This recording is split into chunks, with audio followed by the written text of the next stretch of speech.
रामायण में जब भी प्रभु श्री राम के भक्तों का वर्णन आता है तो माता शबरी का नाम बड़े ही आदर के साथ लिया जाता है। वनवास के समय प्रभु श्री राम और लक्ष्मण जी ने शबरी का आतिथ्य स्वीकार किया था और उसके द्वारा दिए हुए प्रेम पूर्वक कंदमूल, फल और कुछ झूठे बेर खाए थे, जिसका वर्णन कि रामायण में मिलता है और जो कि आज सबके घर घर में इस चीज़ का वर्णन मिलता है कि प्रभु श्री राम ने माता शबरी के झूठे बेर खाए थे और इसी से प्रसन्न होकर उन्होंने माता शबरी को परम धाम जाने का वरदान दिया था। आखिर कौन थी यह माता शबरी और कैसे बन गई वह प्रभु श्री राम की अनन्य भक्त? आइए चलिए जाने माता शबरी की ये कथा। जय सिया राम। बात उस समय की है जब भगवान श्री राम का जन्म भी नहीं हुआ था। भील जाति के एक कबीले जिसके मुखिया अज थे, अज के घर में एक कन्या का जन्म हुआ जिसका नाम शर्मणा था। शर्मणा माता शबरी का ही दूसरा नाम था। शबरी की माता का नाम इंदुमती था। शबरी की जाति शब्बर थी जो कि भील से संबंधित थी। शबरी बचपन में पक्षियों से अलौकिक बातें किया करती थी जो कि सभी के लिए आश्चर्य का विषय थी।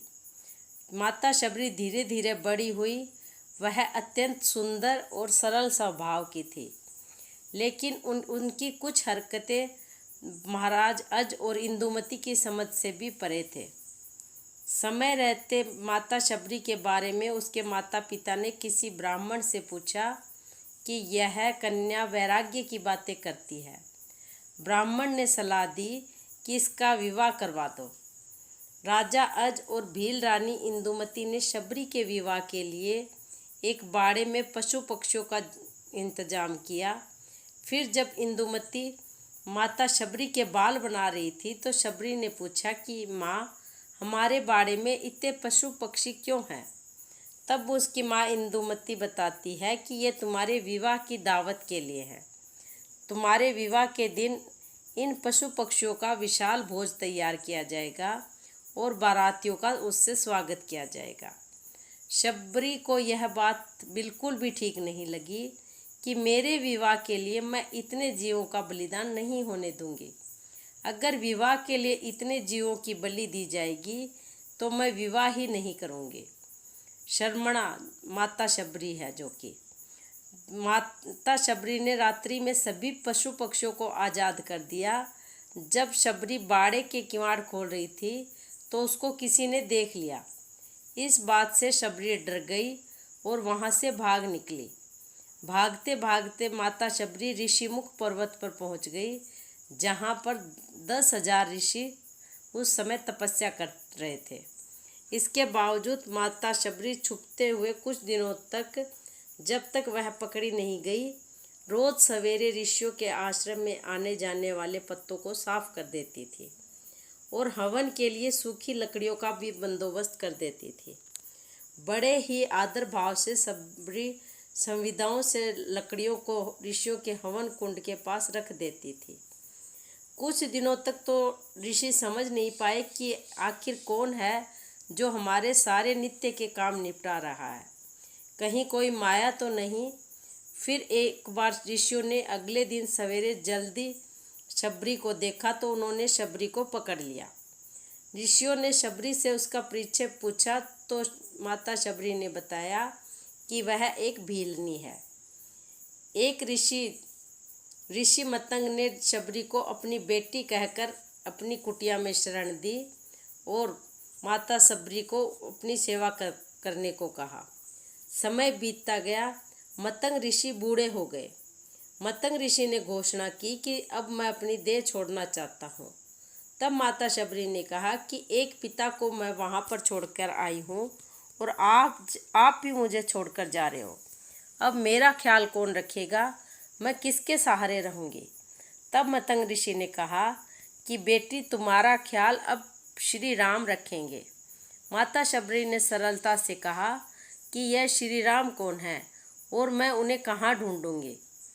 तब मतंग ऋषि ने कहा कि बेटी, तुम्हें उनको खोजने की ज़रूरत नहीं है। वो स्वयं चलकर तुम्हारी कुटिया पर आएंगे। शबरी ने मतंग ऋषि के इस वचन को पकड़ लिया कि राम आएंगे। मतंग ऋषि ने अपने प्राण त्याग दिए और माता शबरी प्रभु श्री राम का रोज इंतजार करती रही। शबरी रोज भगवान के लिए फूल बिछा कर रखती और उनके लिए फल तोड़कर लाती और पूरे दिन भगवान श्री राम का इंतजार करती रहती। इंतजार करते करते माता शबरी बूढ़ी हो गई, लेकिन तब तक भी प्रभु श्री राम नहीं आए। फिर एक दिन आ ही गया जब माँ शबरी के वर्षों का इंतजार खत्म होने वाला था। माता शबरी ने रोज की तरह फूल बिछा कर रखे थे और आते जाते लोगों को मना कर रही थी कि इस फूल पर भगवान श्री राम चलेंगे। माता शबरी भगवान श्री राम के लिए बेर तोड़कर लाती थी, यह निश्चित करने के लिए कि बेर मीठे हैं या खट्टे। उनको चख चख कर झूठे कर देती थी और टोकरे में भर कर रखती थी। जब भगवान श्री राम आए उस वक्त भी माता शबरी भगवान श्री राम के लिए रास्ते में फूल बिछा रही थी। माता शबरी ने पहली ही नज़र में प्रभु श्री राम को पहचान लिया और उन्होंने राम जी और लक्ष्मण जी का खूब आदर सत्कार किया और उनको अपने झूठे बेर भी खिलाए।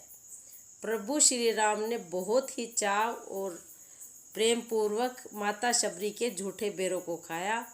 इस प्रकार माता शबरी के वर्षों का इंतजार खत्म हुआ और उनको साक्षात भगवान श्री राम मिले और इस तरह माता शबरी को प्रभु श्री राम ने परम धाम के लिए जाने की अनुमति दे दी।